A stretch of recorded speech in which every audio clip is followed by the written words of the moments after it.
Chapter 25. I went to the post office every morning and sorted the mail with the clerk. This chubby lady was a one woman show. She was the phone operator, mail deliverer, telegram person, and counter clerk who sold stamps and sealed packages. She was also the mother of the two kids who played on the dirt floor and watched the door for her. Whenever the truck arrived, the eldest kid would shout out that the mail was in from Putian.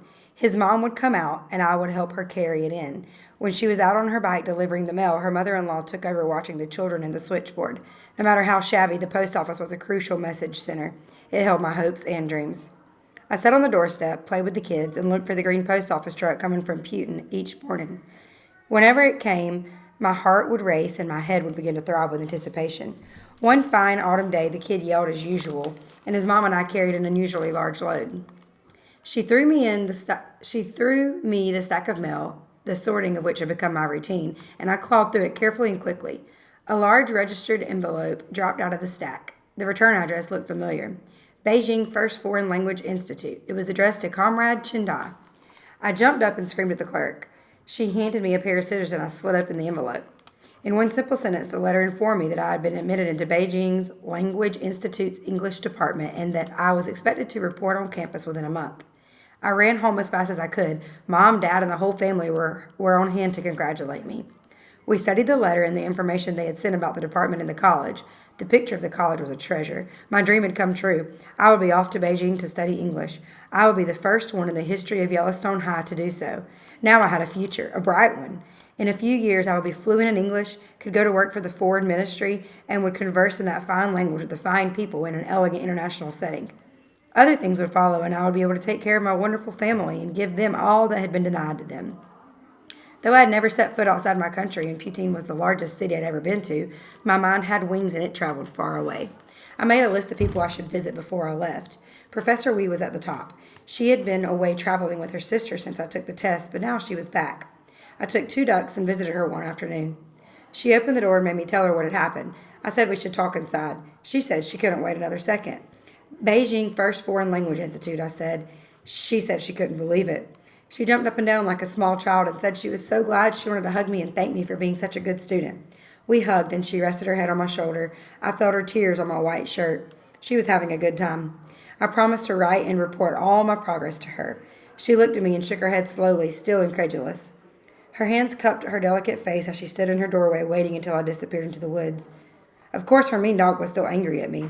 He seemed to be saying, "I'm the only one in town to see through you. You are nothing but a country boy and will always be a country boy." I made peace with myself and agreed with the dog for the first time. I would always be a country boy, no more, no less. Dad gave me another list of people to visit, the older generation, his friends, and those relatives with whom we had lost contact during tough times. I visited them all and received warmly and with respect. My 4 buddies reappeared out of nowhere one day and had 2 bikes on hand. They took me to a fancy restaurant in Putin, one that we used to look at from a distance as we smelled the fine aromas wafting from the ventilation window, trying to guess the price of each smell. We boasted and talked about the old days.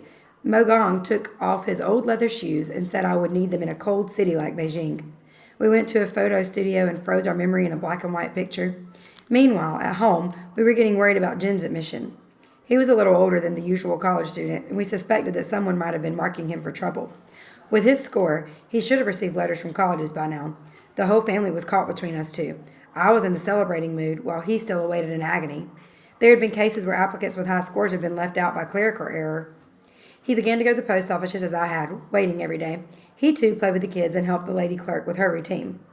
Finally, 2 days before I was about to leave, his letter came. It was a moment of great happiness for all of us.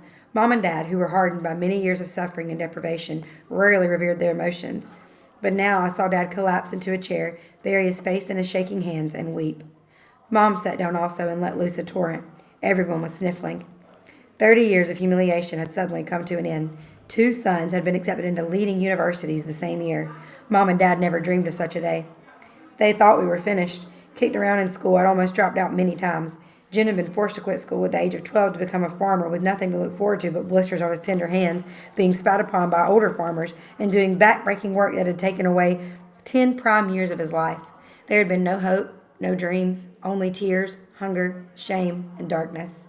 I held my brother's shoulders as he sobbed, but it was soon over. He was the first one to wipe his eyes and smile broadly at everyone.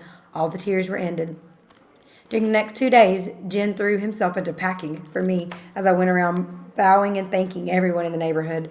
My heart was full of gratitude to even the meanest people on the street who used to slight us. I bade goodbye to them all.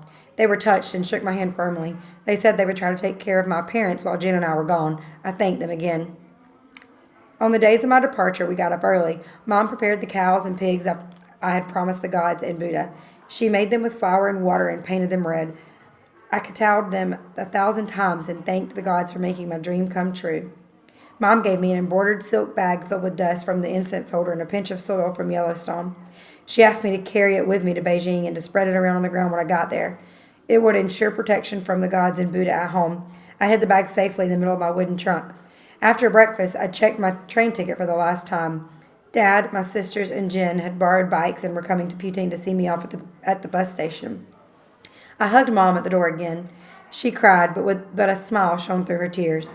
She pulled me in once more into her arms and gently pushed me away and nodded. Only at that moment, as I looked at her, did I realize that she was the most beautiful woman in the whole world and that I was going to miss her when I was thousands of miles away in Beijing. As I hopped onto the back seat of one of the bikes, our neighbors came out to wave goodbye to me. The cigarette man, Liang, was now old. He wobbled to the edge and smiled and bowed to me. The doctor was also there, waving his cane in my direction. Some neighbors stood at my mom's side, comforting her. I took a long last look at the cobbled streets of Yellowstone, the Dongjing River, and the Qing Mountain, looming tall in the background. Goodbye, Yellowstone. I am forever your son. We rode on 4 bikes, chatting and laughing on the way to the bus station. I had never seen Dad so happy and carefree. He joked and told stories about my childhood. We arrived by noon. My bus was already boarding. Jen was coming with me to Fuzhou to see me off at the train station because I had never seen a train before. Without his guidance, it would be Dot in Wonderland running after the train as it left. I had never been on a bus before either. The only motor vehicle I had ridden on was the commune's noisy tractor. Together, Jen and I threw my heavy wooden trunk onto the overloaded luggage rack on top of the shaky, dusty bus. Then we squeezed into a crowded seat that was marked for 4 people but actually had 6 occupying it. My sisters came on the bus and hugged me tearfully. Then Dad climbed up the stairs. He stumbled and I sprang out of my seat to meet him. He gave me a bear hug. I was surrounded once more by the same warmth I used to feel as a small kid hiding under his padded cotton overcoat. He took my face in his hands and bit his lower lip until it turned pale. I want to get some fruit for you, son. You wait. He stumbled down from the bus and ran towards a fruit stand a few yards away. His back was hunched over and his steps were slower than he wanted them to be. He climbed over the guardrail that separated the passengers from the onlookers and almost fell. When he came back, the engine had already started. Dad walked in front of the bus to stop it. The driver was yelling at him. He ran to the window where we sat and passed 4 pairs to me. He was out of breath and looked very tired. His eyes were wet, but there was a smile on his wrinkled face. I couldn't help the tears that rolled down my cheeks as we pulled away from the crowded station. Dad stood there waving to me. I craned my neck until I could see him no longer. I love you, Dad. I am your son forever.